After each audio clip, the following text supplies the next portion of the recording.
Apakah berilmu itu berarti harus hafal dalil dari ilmu yang kita tahu? Tidak harus, karena masalah hafal atau tidak hafal itu disesuaikan dengan kemampuan. Tapi kalau kita hafal itu lebih bagus. Iya. Kenapa? Karena adanya hadis-hadis yang menganjurkan kita untuk menghafal. Di antaranya hadis riwayat Tirmidzi. Nabi Shallallahu Alaihi Wasallam bersabda, "Nadharallahu mra'an sami'a maqalati, fawa'aha wa hafidhaha wa addaha kama sami'a." Semoga Allah memberikan cahaya kepada wajah seseorang yang mendengar sabdaku, lalu ia memahaminya, lalu ia menghafalnya, lalu ia menyampaikan seperti yang ia dengar. Lihat ya. Nabi di situ mengatakan apa? Semoga Allah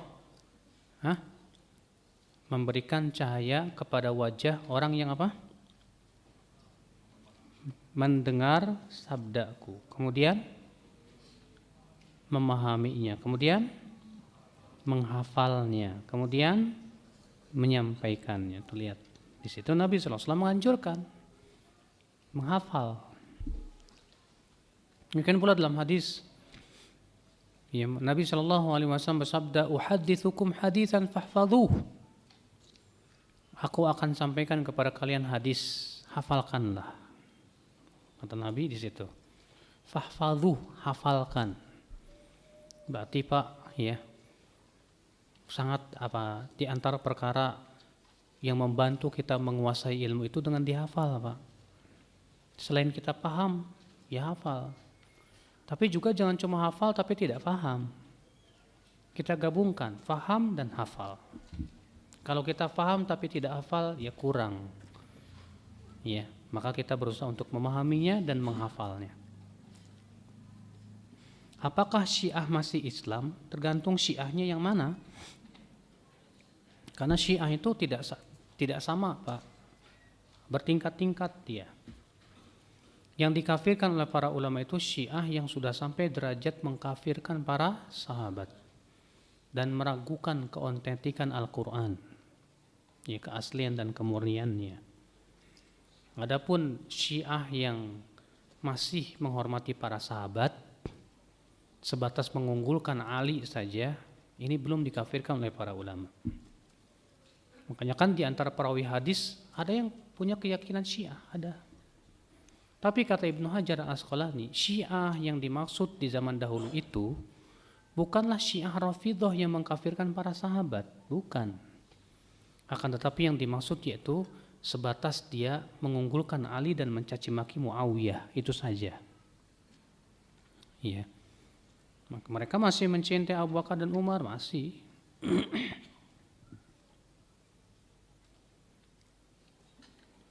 Bagaimana jika sikap kita menghadapi tuduhan batil terhadap dakwah salaf yang dilakukan oleh orang-orang Syiah dan Jil di media sosial? Memang subhanallah, memang ya Pak ya, sudah menjadi konspirasi mereka. Bahkan konspirasi ini bukan cuma nasional, bahkan internasional, Pak. Ya, bagaimana memadamkan dakwah sunnah ini? Ya. Caranya apa? Dengan cara menebar kedustaan-kedustaan terhadap dakwah. Dikatakan bahwa kita ini suka mengkafirkan, dikatakan kita ini ya berkonspirasi, membahayakan NKRI dan yang lainnya, subhanallah. Ini adalah kedustaan dan kebohongan yang tentunya Pak, kita harus jawab. Ya, ketika mereka menyebarkan di media dakwah, kita pun juga harus jawab dan sebarkan lagi di media dakwah tentang hakikat dakwah salaf ini. Ya. Coba kalau kita ajak misalnya bicara orang-orang awam. Dahulu yang memperjuangkan negara Indonesia ini siapa? Imam Bonjol. Dituduh Wahabi tidak? Tuduh Wahabi. Kiai Haji Agus Salim. Tuduh Wahabi tidak Pak? Tuduh Wahabi. Dan beberapa lagi yang lain ya, bahkan ya Presiden pertama Indonesia Soekarno dalam bukunya beliau, apa judulnya itu, malah memuji Wahabi dan mengatakan bahwa itu gerakan untuk memurnikan Islam. Bukti-buktinya kuat sekali, otentik. Nah, coba kita sebarkan yang kayak ginian nih, ya, jadikan konsumsi buat orang awam. Bahwa ternyata kata siapa Wahabi membahayakan NKRI? Dah, ya. Kita juga sebarkan tentang bagaimana sikap ya Ahlus Sunnah terhadap pemerintah, tentang haramnya memberontak, tentang haramnya menggibah mereka dan yang lainnya. Ya. Mengenai sosial media yang membawa rumah tangga saya bercerai karena suami saya yang tujuannya ingin memberikan nasihat dan mengenai sunnah, tapi ternyata malah menjalin hubungan. Nah kan, apa kata saya? Iya. Setan tuh pinter, mas. Setan itu, kata para sebagian ulama berkata, terkadang setan membuka pintu kebaikan kepada seseorang untuk menjatuhkan kepada pintu keburukan. Niatnya setan membuka dulu, kamu akan berdakwah di sini. Tapi setan tahu kelemahan orang ini pada wanita.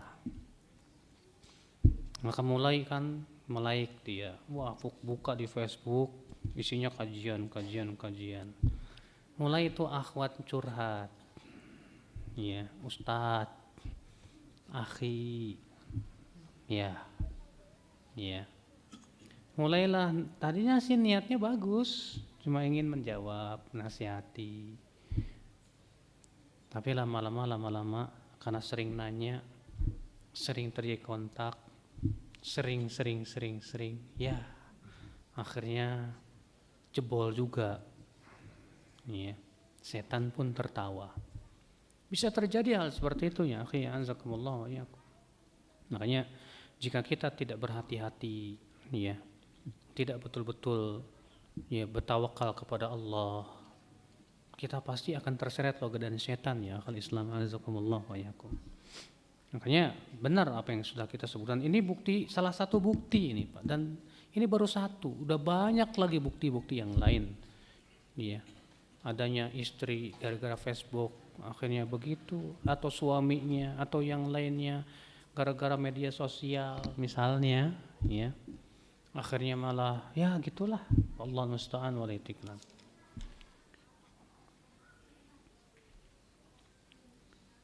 Oh, masih tersambung rupanya dengan ini. Karena saya sudah tidak tahan Ustadz, akhirnya saya minta cerai. Saya sangat menyesalkan terhadap suami saya sudah tergoda dengan seorang perempuan. Yang saya ingin tanyakan, apakah boleh saya minta cerai dengan suami saya? Karena saya tidak tahan Ustadz. Baiklah, kalau memang wanita ini bertanya kepada saya akan jawab sesuai dengan syariat ajalah. Kalau memang suami anti tergoda dengan wanita dan anti ingin menyelamatkan ia dari fitnah wanita, coba berikan solusi dulu. Masalah tidak tahan dan hati tidak tahan, saya yakin semua wanita pasti tidak tahan suaminya tergoda sama laki-laki wanita lain. Apalagi kalau tergodanya sama laki-laki. Ada apa benar Pak? Ada yang seperti itu. Suaminya tergoda oleh laki-laki yang ternyata suaminya LGBT. Ada, betul wallah. Ya, saya waktu pernah ke Padang itu ada seorang akhwat curhat. Dia bilang suami saya semenjak menikah sudah 7 bulan tidak pernah menyentuh saya. Rupanya senangnya sama sesama jenis. Ya Allah, ya musibah deh. Nah kalau begitu, ya masalah tidak tahan memang semua wanita pasti tidak tahan, semuanya tidak tahan. Cuma cobalah berikan solusi yang terbaik buat suami, berikan nasihat yang terbaik kepada dia. Karena minta cerai itu sebetulnya bukan solusi yang tepat, bukan. Karena minta cerai itu justru yang diharapkan oleh iblis, la'anallah. Rasulullah sabda, ketika Allah turunkan iblis kemana? Ke dunia. Iblis meletakkan arasnya di atas laut. Wa ba'atha saroyah, lalu iblis pun mengirimkan apa? Pasukan-pasukannya. Dan adalah pasukan iblis yang paling dekat kepada iblis. A'dhamuhum fitnah, yang paling besar godaannya. Yaqulu ahaduhum, salah satu pasukan iblis berkata, aku telah melakukan begini dan begitu.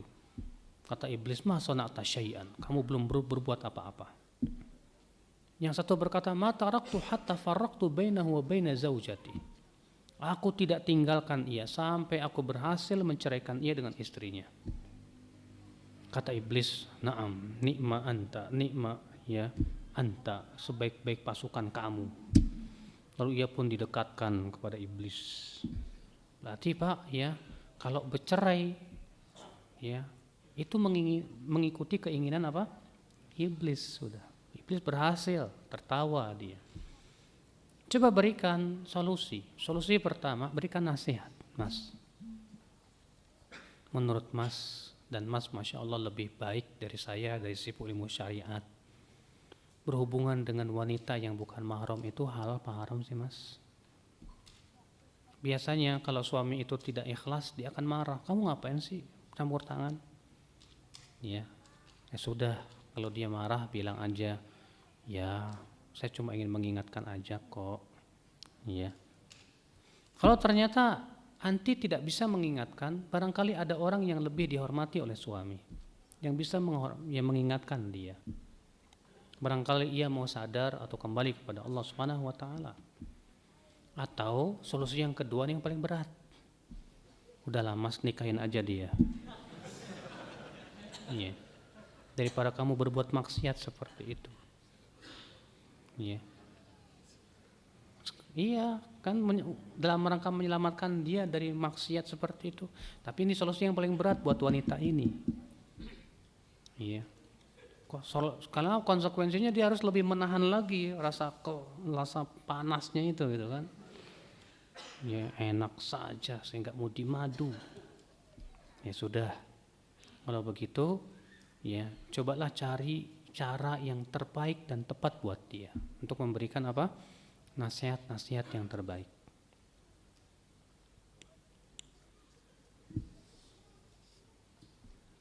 Bagaimana cara menasihati yang benar? Karena kadang teman-teman yang sudah lama belajar itu cara menasihatinya malah bikin sakit hati. Ya memang Pak, terkadang seseorang itu ingin menasihati tapi caranya tidak benar alias salah. Akhirnya karena salah cara menasihatinya, bukannya orang yang kita nasihati itu kembali, tapi malah semakin lari. Makanya kan Rasulullah SAW Pak sudah memberikan kepada kita contoh-contoh, dan beliau adalah suri tauladan kita yang terbaik. Bagaimana kita menasihati orang lain. Iya. Maka tentu yang harus kita lakukan adalah yang pertama, menasihati itu harus dengan lemah lembut.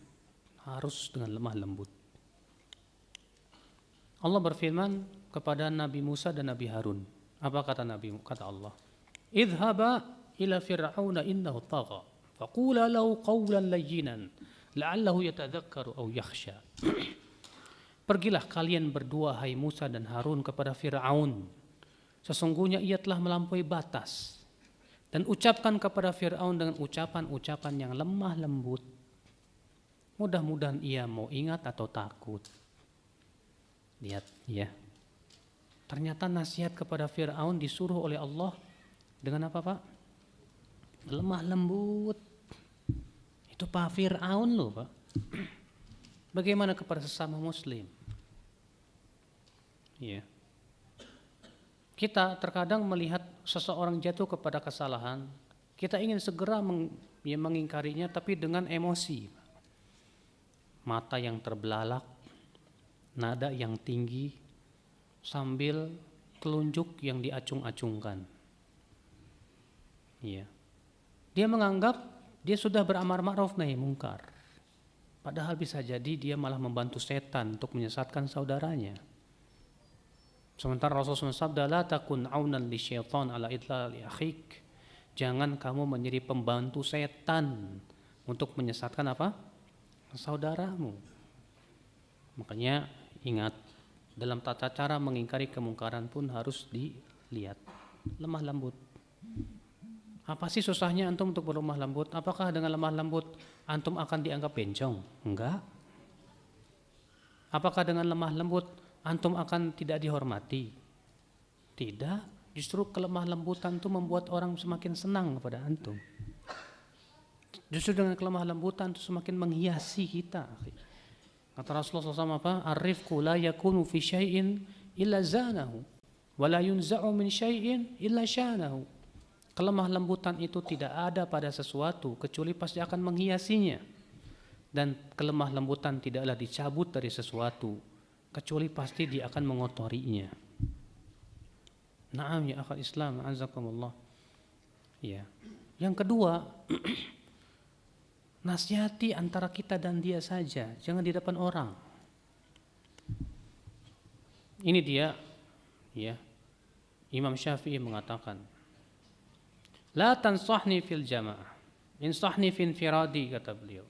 Nasihati saya ketika sendiri, jangan kamu nasihati saya di depan orang. Fa in asaitani makhalaftani. Tapi kalau kamu tetap ngeyel, maunya nasihati saya di depan orang-orang, ya, maka jangan salahkan aku jika aku tidak mendengar nasihatmu. Kata Imam Syafi'i begitu, Pak. Kata Imam Ibnu Hibban, ya, Al-Busti dalam kitab Rawdatul Uqala, beda antara menasihati dengan ta'yir. Ta'yir itu menebar aib. Nasihat itu adalah engkau nasihati antara kamu dan dia saja secara pribadi. Adapun engkau nasihati depan orang, itu namanya kamu menebar aib. Nasihati baik-baik antara kita dan dia saja, selesai. Nah ini akhi azakumullah, ya. Jadi ingat, memberikan nasihat itu semua dengan etika-etika yang telah diperintahkan oleh Allah dan Rasulnya. Jangan sampai niat kita ingin mengingkari kemungkaran malah menimbulkan kemungkaran yang lebih besar. Hati-hati. Ya, sebab kata Ibnu Qayyim, apabila pengingkaran kita kepada kemungkaran itu malah menimbulkan mungkar yang lebih besar, maka mengingkari kemungkaran di saat itu haram hukumnya, nggak boleh. Semua harus dipertimbangkan dengan baik. Iya. Ustadz, ada saudara-saudara kita katanya kalau berguru itu sebaiknya yang pernah bermimpi bertemu Rasulullah, karena orang yang pernah bermimpi bertemu Rasulullah itu tidak diragukan lagi kebaikannya. Ustadz, mohon tanggapan. Akhi, apakah ada hadis dari Al-Quran, ada dalil dari Al-Quran dan hadis bahwa orang yang mimpi bertemu Rasulullah artinya dia calon penghuni surga? Tidak ada. Tidak ada satupun keterangan dari Al-Quran dan hadis yang mengatakan bahwa siapa yang bermimpi bertemu Rasulullah dia berarti pasti orang baik dan masuk surga. Nggak ada. Bahkan kata para ulama, mimpinya kita bertemu dengan Rasulullah bisa jadi ujian. Iya. Maka dari itu hati-hati ya akhi azakumullah. Kalau ada orang bermimpi bertemu dengan Rasulullah, tapi ilmunya nggak berhak untuk diambil ilmunya, tetap nggak boleh. Yang dianggap itu bukan masalah mimpi dengan ketemu Rasul, tapi yang dianggap itu dia ahlinya bukan. Ya, untuk diambil keilmuannya ya akal Islam azakumullah. Nah ini makanya ya parameter bahwasanya guru yang hendaknya kita ambil ilmunya itu adalah yang pernah mimpi ketemu Rasulullah. Ini parameter dari mana dalilnya gitu kan. Kita masalahnya masalah ngomong masalah agama ini Pak. Sedangkan agama ini milik siapa? Milik Allah. Jangan sampai kita ngomong masalah agama tanpa ada dalil dari syariat ini. Ya. Bagaimana memahami hadis tentang orang yang selalu beramal kebaikan namun takdir menentukan dia masuk neraka? Hadisnya riwayat Bukhari dari hadis Ibnu Mas'ud. Kata Rasulullah SAW begini, Walladzi nafsi biyadihi inna ahadakum la ya'malu bi'amali ahlil jannah hatta ma yakunu bainahu wa bainahu illa dhira' fayasbiqu alaihi alkitab fayamalu bi'amali ahlin nar fayadkhuluha. Sesungguhnya di antara kalian ada yang selalu beramal ahli surga, sehingga jarak ia dengan surga tinggal sehasta. Tapi kemudian takdir berbicara lain. Ia pun beramal dengan amalan penduduk api neraka. Ia pun masuk ke dalam api neraka. Namun Pak, untuk memahami hadis ini kita harus melihat dalil lain. Itu yang diriwayatkan oleh Muslim dalam sahihnya. Di situ ada tambahan yang menjelaskan kepada kita, yaitu kata Rasulullah, innar rajul la ya'malu bi amali ahlil jannati fima yabdu linnas ya sittina sanah wa huwa min ahlin nar. Seseorang ada yang beramal dengan amalan penduduk surga 60 tahun lamanya. Di situ ada tambahan fima yabdu linnas, sebatas yang tampak kepada manusia. Dan ia termasuk penduduk api neraka. Kata Al-Hafidz Ibnu Rajab dalam kitab Jami'ul Ulum wal Hikam ketika mensyarah hadis yang keempat tersebut, kata-kata fima yabdu linnas ini memberikan kepada kita isyarat bahwa ketika ia beramal soleh ini ada sesuatu di hatinya. Iya. Sebab Rasulullah mengatakan di situ, ia beramal amalan penduduk surga 60 tahun lamanya, sebatas yang tampak kepada manusia. Fima yabdu linnas. Berarti ada sesuatu yang tidak tampak ini ya Pak. Apa itu? Bisa jadi ketidakikhlasan dia. Dia rupanya beramal karena ingin disebut orang soleh. Bisa jadi tertipu dengan banyaknya amal, sehingga ia merasa ujub. Lalu ia pun menganggap remeh maksiat. Bisa jadi di hadapan manusia dia baik, tapi ketika sendirian dia makhluk yang tidak takut kepada Allah Subhanahu wa taala. Ini semua memungkinkan, akhi. Adapun orang yang Allah tahu kejujuran hatinya dan dia bersungguh-sungguh beramal saleh dan menginginkan surga, gak mungkin tiba-tiba Allah sesatkan, gak mungkin. Iya. Semua pasti ada sebabnya ya akhul Islam, azakumullah wa iyyakum.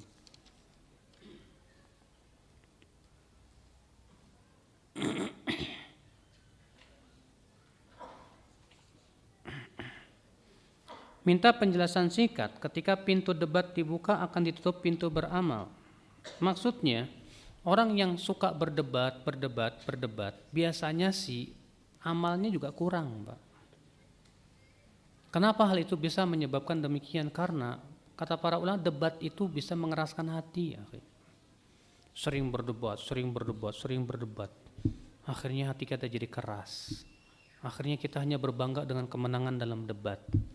Akhirnya kita ingin dilihat orang bahwa kita hebat nih. Yang seperti ini pasti Allah akan jadikan dia susah untuk beramal saleh. Iya. Bagaimana sikap kita terhadap ada orang yang mengaku di atas manhaj salaf, tapi kok senangnya mentahdir saudara-saudaranya? Bahkan pula mentahdir ustadz-ustadznya yang di belakangnya, jika pendapatnya berbeda dengan pendapat ustadz tersebut. Nah inilah ya akhi fenomena di zaman sekarang. Iya. Gulu, bersikap berlebih-lebihan dalam mentahdzir, sehingga dia anggap bahwasannya tanda dakwah yang benar itu isinya tahdzir. Kalau enggak tahdzir berarti bukan dakwah yang hak. Ini salah fatal pemahaman seperti ini.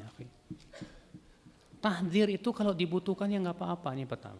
Yang kedua, ya, tahdzir itu dalam perkara yang memang orang tersebut sangat berbahaya untuk umat. Yang ketiga, bahwa memang bukti-buktinya pun akurat bahwa memang ia telah sesat. Adapun kalau itu masalah ijtihadi yang tidak ada nasnya, tidak boleh saling tahdzir masalah seperti itu ya. Itu kadang kan yang mereka suka mentahdzir itu masalah sebetulnya masalah-masalah yang tidak ada nas yang sharih dalam Al-Quran dan hadis Nabi SAW. Ya. Masalah-masalah yang sifatnya khilafiyah ijtihadiyah yang tidak ada nasnya sama sekali. Maka berhati-hatilah ya. Jangan sampai kita jatuh kepada gulu.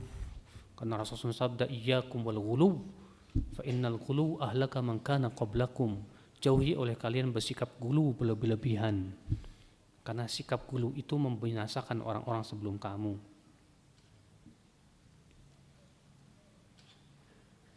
Bagaimana dengan alasan saudara-saudara kita yang apabila diajak pergi ke kajian, mereka beralasan lain kali aja. Kan bisa lewat TV atau lain-lain. Ya. Mungkin orang ini pertama kurang Pak semangat menuntut ilmunya. Berarti orang ini harus dikasih motivasi. Ya. Kenapa sih kok saya ajak dia itu ngomongnya nanti aja, lain kali dan yang lainnya. Ya. Kita harus pertama memberikan udzur dulu. Oh, mungkin dia lagi sibuk. Satu. Tapi ini udah berulang kali Ustadz. Dan saya lihat dia juga sebetulnya nggak sibuk-sibuk amat sih. Tapi kalau diajak ngaji kok gimana gitu ya. Lain kali mulu. Oh, kalau gitu antum harus bisa memberikan motivasi yang baik kepada dia. Iya. Kita katakan kepada dia, akhi, ke taman surga yuk. Iya. Karena Rasulullah kata Ibnu Mas'ud, idza marartum bi riyadil jannah farta'u. Apabila kalian melewati taman-taman surga, singgahlah di situ. Ketika Ibnu Mas'ud ditanya, apa itu taman surga Ibnu Mas'ud? Kata Ibnu Mas'ud, hilaqul fiqh, halaqah ilmu. Ternyata itu taman-taman apa? Surga. Berikan motivasi kepada dia. Akhi, memang di televisi bagus, tapi alangkah lebih bagusnya jika kita mendatangi langsung, akhi.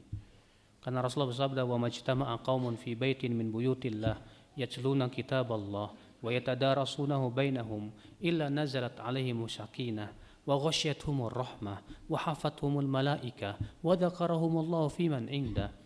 Tidaklah suatu kaum berkumpul di suatu masjid dari masjid-masjid Allah, mereka membaca Al-Quran dan mempelajarinya, kecuali akan turun kepada mereka apa? Ketenangan, akan dilingkupi oleh rahmat Allah, dan malaikat akan mengelilinginya, dan Allah akan menyebut mereka di hadapan para malaikat yang ada di sisinya. Tuh lihat akhi, betapa agungnya kita datang ke majlis ta'lim, majlis yang di situ masya Allah para malaikat turun. Majlis yang di situ para malaikat yang mengelilingi, bahkan rahmat Allah pun menghampiri kita. Apa kamu tidak ingin mendapatkan keutamaan besar seperti itu ya akhi?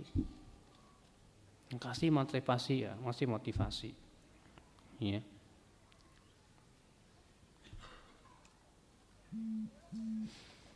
Lebih baik yang mana Ustadz? Kajian tabligh akbar atau kajian rutin? Tentunya Pak, kajian rutin itu lebih bagus karena lebih mentaksil, mengokohkan keilmuan kita. Ya. Adapun tabligh akbar ya kita tetap datang untuk istifadah mengambil ilmu dari ustadz tersebut. Ya. Bolehkah berzikir dalam keadaan aurat terbuka? Karena kadang-kadang saya berzikir ketika ingin tidur dalam keadaan tidak memakai babu. Apa itu? Pakaian bagian atas. Kata Aisyah, karena Rasulullah SAW yadhkurullaha ala kulli ahyani. Adalah Rasulullah SAW ia berzikir kepada Allah pada setiap keadaannya. Maka kalau memang aurat terbuka dan itu di tempat di kamar tertutup, nggak ada yang lihat, ya kita berzikir ya silahkan aja, nggak masalah kok. Ya.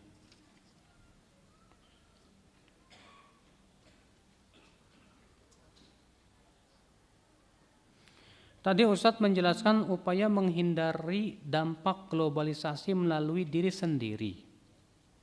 Yang saya tanyakan, apa yang harus dilakukan oleh para pemimpin dalam mengurangi dampak globalisasi negatif tersebut? Saya berpikir Pak, daripada mikirin pemimpin, mendingan diri kita sendiri dulu. Iya. Iya betul Pak, karena kan Allah mengatakan ku anfusakum wa ahlikum. Nah, pelihara diri kamu dulu dan keluarga kamu kan gitu. Allah juga berfirman, "Innallaha la yughayyiru ma biqaumin hatta yughayyiru ma bi anfusihim." Sesungguhnya Allah tidak akan merubah suatu kaum sampai mereka merubah dirinya sendiri dulu. Berarti perubahan harus dimulai dari kita dulu sendiri. Jelas pemimpin punya peran yang besar dalam masalah seperti ini. Cuma masalahnya kan ya kalau kita mengharapin supaya pemimpin bisa bersikap seperti itu sementara misalnya pemimpinnya nggak begitu, capek jadinya mikirinnya, Pak. Yang penting sekarang kita sudah belum selamat itu. Yang penting kita sudah belum menyelamatkan diri dari fitnah. Kita berusaha untuk mengajak saudara kita, keluarga kita, teman-teman kita. Tentu para ulama punya kewajiban untuk mendakwahi manusia, mengingatkan mereka supaya kembali kepada Allah Subhanahu wa taala. Iya.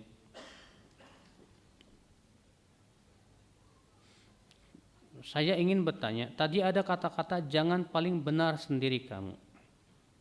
Tapi bagaimana jika perkataan itu yang dilontarkan oleh orang tua sendiri, Ustadz?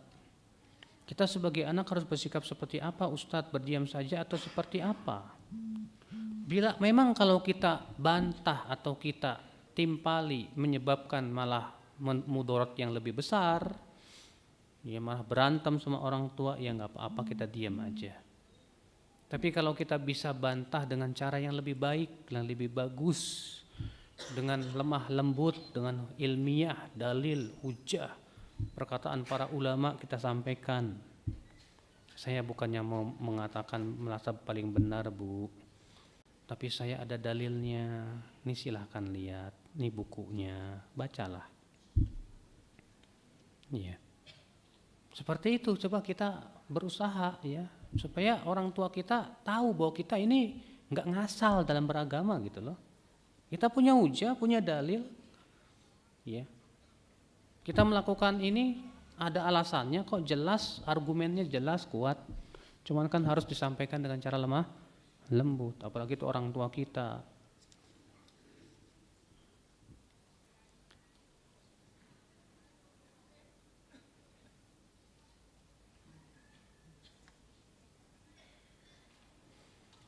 Bagaimana dengan ustadz yang berdakwah kadang-kadang dia bisa melihat situasi dan tempatnya. Contoh mendakwahi orang yang awam tentang sunnah sudah mengatakan bid'ah dan kafir, yang mana akhirnya yang didakwahi malah tidak mau lagi datang, dan ada yang tidak mau lagi sholat 5 waktu di masjid yang biasanya dia sholat. Iya memang Pak, seorang dai itu harus betul-betul bisa memahami situasi dan kondisi. Jangan sampai ucapan-ucapan yang sifatnya global itu diucapkan di depan orang awam. Jangan. Makanya kan kata para ulama, letakkanlah ilmu itu pada tempatnya. Ya. Kalau kita di hadapan orang yang awam, berarti kita harus berbicara sedetail mungkin dan berusaha memahamkan maksud kita apa. Iya. Makanya apa kata Ali bin Abi Thalib? Haditsun nas bima ya'rifun. Aturidu an yukadzdzaballahu wa rasuluh? Berbicaralah kepada manusia sesuai dengan pengetahuan mereka. Apakah kamu ingin Allah dan Rasulnya didustakan gara-gara kamu itu? Tentu tidak kan? Tidak mengapa kita tidak menyampaikan sebagian ilmu bila memang dikhawatirkan akan timbul fitnah yang lebih besar. Ini dia Rasulullah SAW menyampaikan kepada Mu'adz bin Jabal. Apa kata Rasulullah? Hai Mu'adz, tahukah kamu hak Allah atas hamba dan hak hamba atas Allah? Kata Mu'adz, Allah dan Rasulnya lebih tahu. Kata Rasulullah, hak Allah atas hamba, hendaklah mereka beribadah kepada Allah dan tidak mempersekutukan Allah sedikit pun juga. Dan hak hamba atas Allah, Allah tidak akan mengadab hamba yang tidak mempersekutukan Allah sedikit pun juga. Apa kata Mu'adz bin Jabal? Ya Rasulullah, afala ubasyiru bihin nas? Bolehkah aku sampaikan ini kepada manusia? Kata Rasulullah, idzan yattakilu, jangan. Khawatir mereka ya lebih mengandalkan la ilaha illallah tapi enggak mau beramal. Lihat, menunda penyampaian ilmu karena takut khawatir ya, khawatir akan muncul mudarat yang lebih besar, nggak apa-apa. Nggak setiap pertanyaan harus dijawab, Pak. Kalau kita misalnya ada, terkadang ya sebagian ikhwan tuh sengaja banget gitu loh, Pak. Ya mungkin niat dia pengen nih, ya biar mereka tahu sekalian bahwa itu bid'ah misalnya gitu ya. Akhirnya tanyain tuh. Sementara si Ustadz tahu nih kondisinya orang-orang yang awam, yang belum paham. Tidak salah kalau dia jawab, nanti jawabannya ditunda aja. Tidak salah kalau memang dia menganggap tidak tepat untuk menjawab di tempat itu. Karena audiennya belum siap untuk menerima ilmu seperti itu ya akhul Islam azakumullah wa iyyakum. Makanya terkadang ya sebuah kesalahan. Pernah kan saya terjadi itu di Pelabuhan Ratu. Pelabuhan Ratu itu, Pak, syiriknya kan luar biasa, Pak ya. Pelabuhan Ratu itu sampai ada namanya acara kepala kerbau tuh buat Nyi Roro Kidul itu, Pak. Sampai ada itu. Ya, kita coba mulai dakwah di sana, alhamdulillah dikit-dikit sampai diperbolehkan di masjid Pemda yang besar, alhamdulillah. Bahkan MUI-nya juga memberikan sambutan di sana, alhamdulillah. Ya, terus kita rutin bergantian dengan ada satu ustadz. Tapi kemudian ya, mereka undang seorang ustadz yang kita tahu dia orangnya keras gitu kan. Padahal kita udah bilang jangan dulu gitu kan. Yes, diundang juga. Iya, yang hadir di situ sengaja diundang tokoh-tokoh agama lagi kan. Pertanyaannya ngeri, Pak. Apa hukum ini? Apa hukum ini? Apa hukum ini? Ya ustadz itu dengan gampang, bid'ah, nggak boleh, syirik, bid'ah, syirik, bid'ah, dah selesai. Ustadz itu pulanglah. Sore harinya ketua DKM jadi pukulin, jebot, terus dakwah kita dilarang, nggak boleh lagi. Selesai, the end. Kan siapa yang salah coba? Seharusnya seorang ustadz bisa membaca situasi. Ya. Ini yang dia hadapi adalah sebuah masyarakat yang masih sangat awam. Harus difahamkan dulu dikit-dikit. Tidak bisa dakwah itu langsung jedar-jedor, tidak bisa, Mas. Kita harus fahamkan sedikit demi sedikit. Apa itu syirik? Apa itu ya ittiba sunnah? Apa itu Masya Allah?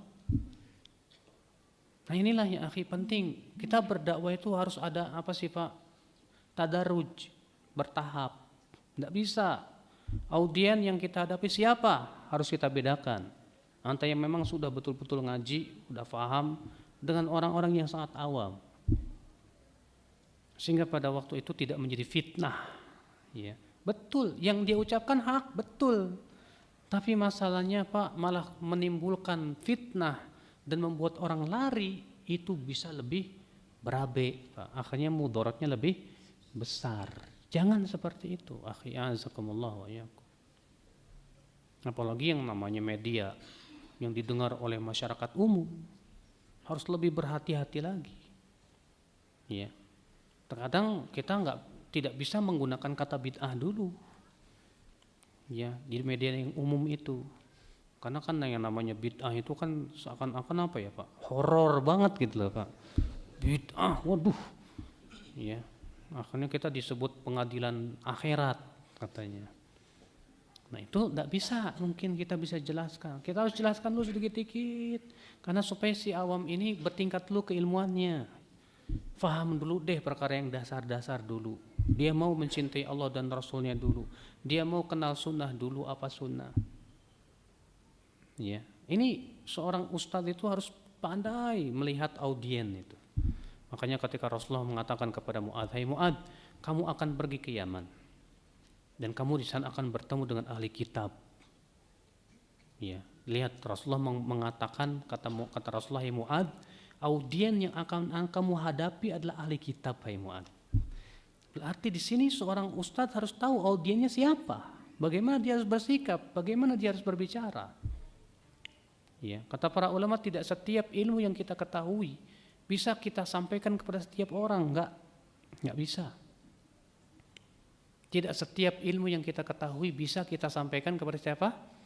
Kepada setiap orang. Tidak, Pak. Ya, ada waktu-waktunya insya Allah.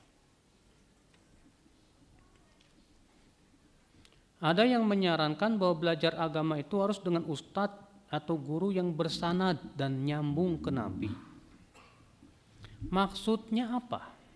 Apakah maksudnya bahwa sanad adalah jaminan bahwa ustadz itu pasti benar? Kalau begitu Pak, mengapa para ulama dahulu banyak ya menolak periwayatan orang-orang yang bersanad? Ini dia Amr bin Ubaid, seorang perawi hadis, dan dia punya sanad ke Rasulullah SAW. Tapi pemikirannya apa? Qadariyah. Dia menolak takdir. Katanya takdir tidak ada. Padahal dia seorang ahli hadis, jadi dia seorang yang punya sanad kepada Rasulullah SAW. Tapi hadisnya didoifkan dan para ulama melarang mengambil ilmu dari dia karena pemikirannya yang menyesatkan. Iya. Jadi masalah seseorang itu punya sanad atau tidak punya sanad itu tidak menjamin dia benar apa enggak. Bapak tahu seorang perawi hadis yang dia itu dipakai oleh Imam Bukhari dalam sahihnya, namanya Imran bin Hattan. Imran bin Hattan ini thiqah, Pak. Tapi dia punya pemikiran khawarij. Pemikirannya apa? Khawarij. Khawarij itu mengkafirkan dan menghalalkan darah kaum muslimin. Dia punya sanad, punya. Apakah itu berarti sanad itu mensucikan pemikiran seseorang? Belum tentu. Ini dia Aban bin Taghlib. Aban bin Taghlib. Apa kata Imam Ad-Dhahabi tentang Aban bin Taghlib? Syi'iyun ghal.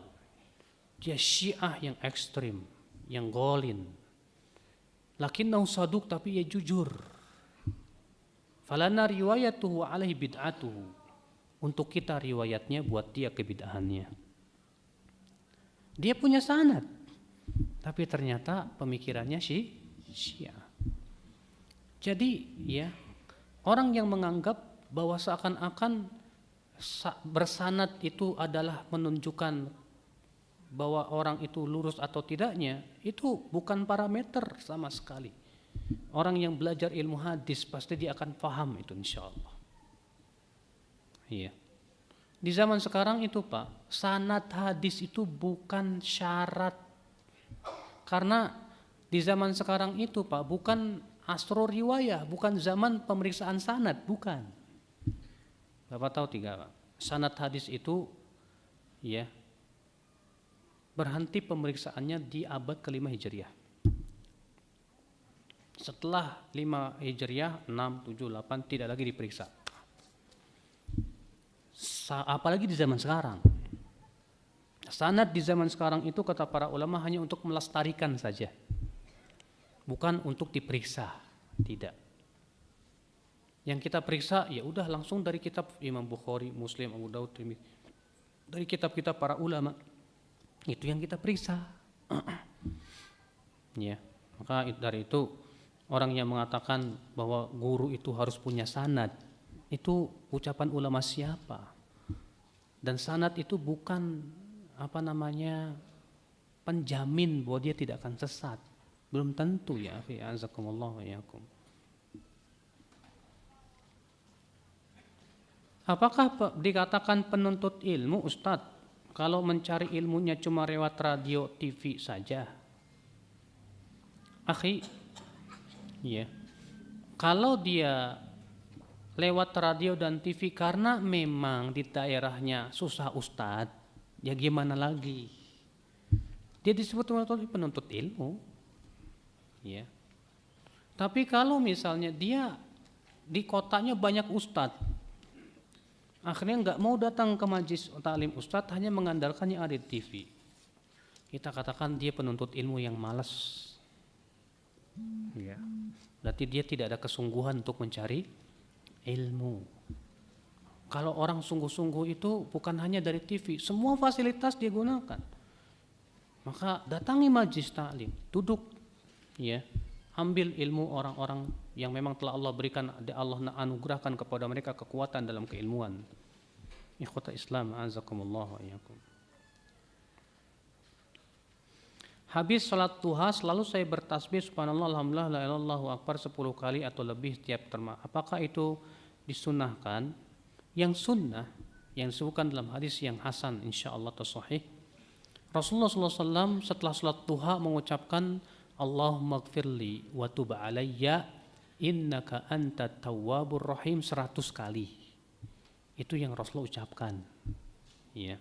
Dalam hadis yang dihasankan atau disahihkan oleh Syekh Albani rahimahullah, beliau Rasulullah apabila telah selesai salat 2 rakaat duha, beliau mengucapkan Allahumma gfirli wa tub alayya innaka antat tawwabur rahim. Berapa kali Pak? 100 kali. Iya.